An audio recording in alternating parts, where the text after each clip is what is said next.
Hello everyone, today in this video we will fight against the advanced character of our world around us, and this time we will talk again about capitalism.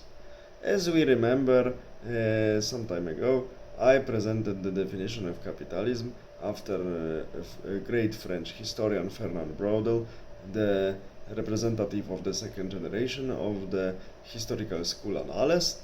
Annales historical school had and still exists has a goal to present history in terms of quantity as much as possible with respect to the sources. So they study demographic changes through ages, economical changes, and also there are some newer branches studying mentality changes and changes in approaches among people to such things like death, feelings, and so on. But Mr. Fernand Braudel, one of the greatest historians ever lived, gave definition, actually maybe not the capitalism itself, but the capitalist. Capitalist is someone who has some resources, mainly financial ones, and this person intervenes into the market to alter it. Of course, this person does it for his or her own benefits to earn even more. The reasons why this person does it are not so altruistic. Of course, these reasons are simple: to gain some profits. And very often, almost in all cases, as Mr. Brodel clearly points out, this person is also in a good relationship with the ones who have power at the moment.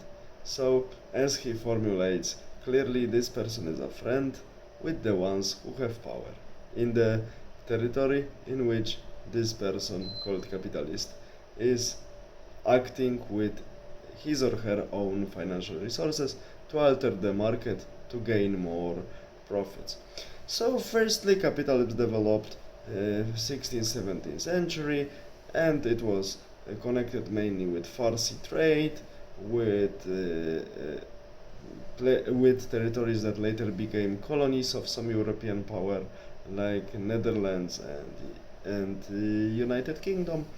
And of course, we see that this activity later generated at the end of 18th and beginning of 19th century. It's supported and directed industrial revolution, because first capitalists were owners of the great factories and manufacturers. So at least first type of capitalism. I know that there were some pathologies. That's why we had strikes of the workers. That's why we had many clashes, strikes, fightings for rights, because workers were overexploited. And one of the outcome of these practices is the development of Marxism, the Communist Manifesto 1848. Yes, I know, but these these capitalist practices, let's say, that resulted in so many positivenesses, like directed in a very good direction, industrial revolution, to massive production, to technological development, and so on and so on. So this capitalistic approach directed us to the modern world.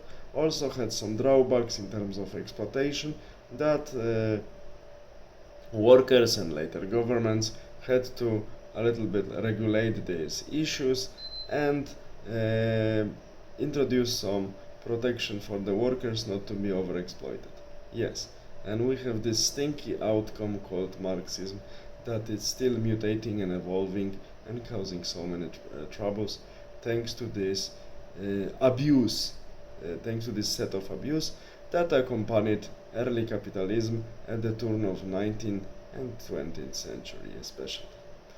And from the mid of 19th century, I should say, till the beginning of 20th century. Yeah, but nothing is perfect, but we owe the first type of capitalism really a lot. All industrial revolution and our modern world. Second type of capitalism, I would say, it's the capitalism of great finances.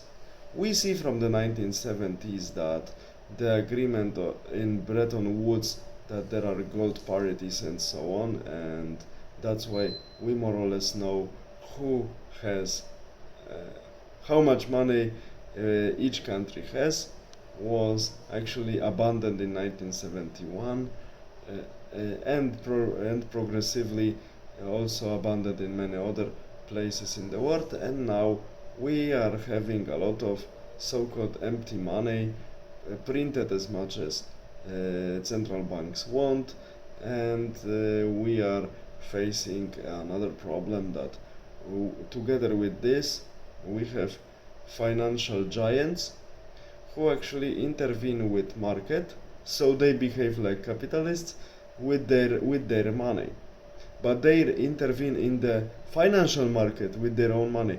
They don't produce anything, in contrast to the capitalists of the first type, because prosperity can be generated only from something that is materialized, something that really exists, and we can touch it, we can use it, we can eat it.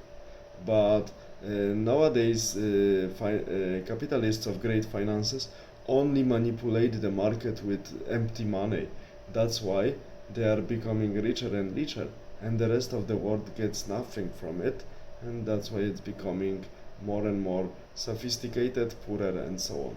So we see that both types of capitalists, first type who produce something, like totalitarian regimes, like case of National Socialism that was supported by Mr. Krupp, steel giant in Germany, Alfred Krupp, and also such people like Fernand Porsche, of course the giant of automobile industry, because socialist regimes, totalitarian regimes, give them monopoly to work and monopoly for the market. That's why they love it, because no one likes competition.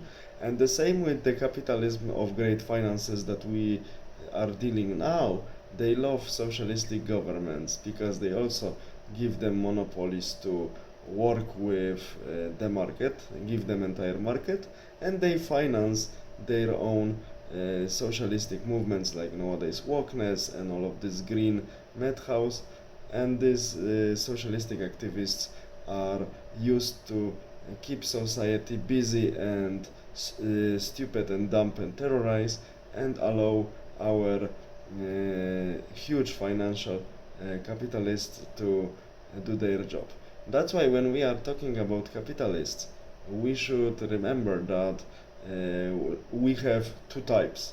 The ones, of course, they were also abusing people and so on, but at least thanks to production. So this capitalism that was producing something, it created the basics of our modern world and facilitated technological progress thanks to massive production and development of communication in the modern terms and so on and so on.